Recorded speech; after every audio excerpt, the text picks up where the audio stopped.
Have you ever stepped into a crowded, noisy room and suddenly felt your brain turn to fuzz? The words evaporate. You can't connect with the person right next to you, and everything feels too loud, too bright, too much. Well, that's sensory overload, leading to social disconnect. And if you are a neurodivergent, it's definitely not rare. It's actually your biology in action. Hi, I'm Rachel, a LMFT and an ADHD certified specialist. And whether you're in the middle of that overwhelm right now or just nodding along because you've been there too many times, you're welcome here. This is our space to blend real neuroscience with timeless scripture, offering gentle tools for nervous system care and faith filled reframe. No judgment, no just push through, only compassion. Picture this: you're in a loud room, conversations overlapping, lights buzzing, smells mixing, people moving way too close. Suddenly, your ability to chat, make eye contact, or even form sentences vanishes. You freeze or withdraw, and the shame creeps in. Why can't I just handle this like everyone else? Science has a pretty clear answer. Your brain's thalamus, the central relay station for sensory information, becomes overwhelmed. So, in neurodivergent brains, this filtering system often works differently. Instead of smoothly prioritizing and dampening irrelevant inputs like background chatter, flickering lights, scents, it can actually flood the cortex with unfiltered data.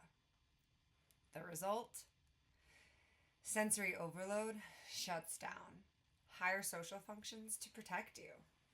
You're not rude, you're not antisocial. Your nervous system is triaging for survival.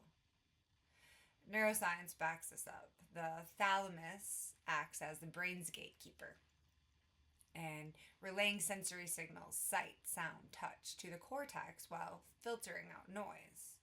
In many autistic, ADHD, or highly sensitive individuals, the thalamic connectivity and gating are atypical, often showing hyperreactivity or reduced modulation. So studies highlight that leaky thalamic filtering, where irrelevant stimuli slip through, lead to overload. So this can amplify in autism and ADHD humans, where attention shifts rapidly to every sensory detail. It's not a character flaw, it's just neurobiology. Your brain is working overtime to process what others might tune out automatically. When overload hits, social parts of the brain, like those handling conversation and connection, get deprioritized. It's a productive shutdown. Too much input. Protect core functions first. And that's why you might go nonverbal, feel dissociated, or you might need to just step away. Recognizing this as biology and not failure is liberating.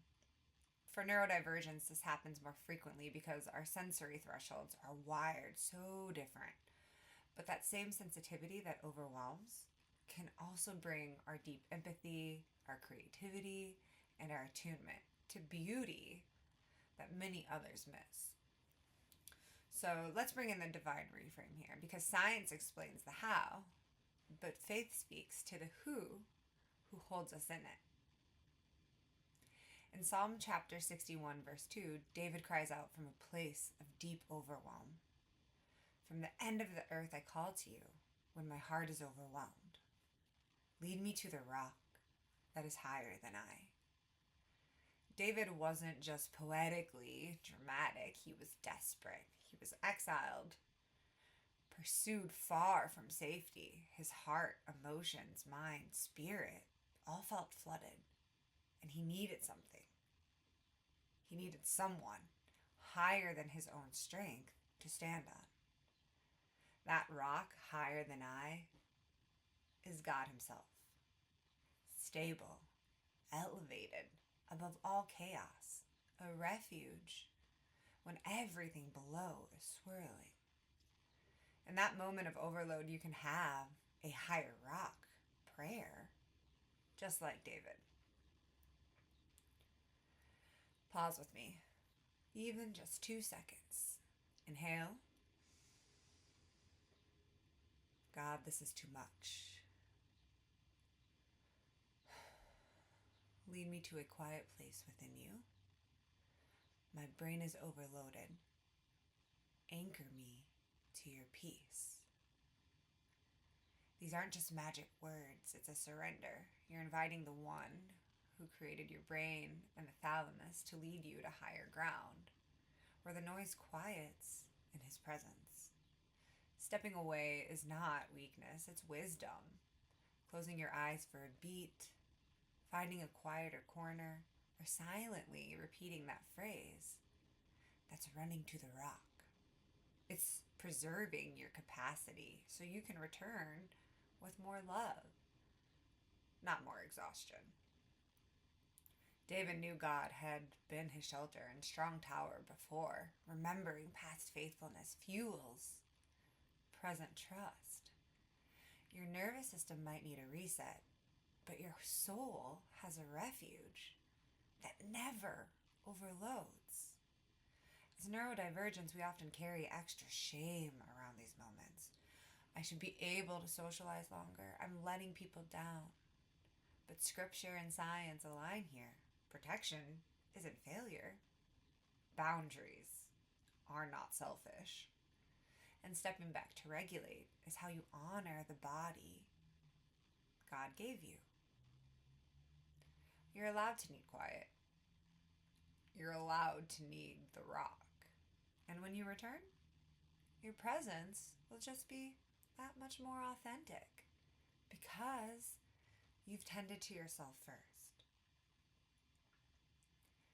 You don't have to remember every detail, especially the neuroscience. If the phrase, lead me to the rock, or that simple breath prayer sticks with you, that's enough.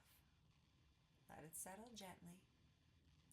And next time overload creeps in, try it. Name the overwhelm. Ground in science, then pray the reframe. Small shifts compound into real freedom. One shared breath before we close. Inhale slowly. Hold. Exhale fully.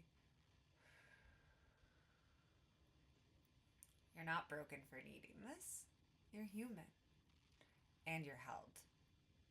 May gentleness find you today in the noise, in the quiet, in your body, and in your faith. I'll see you soon.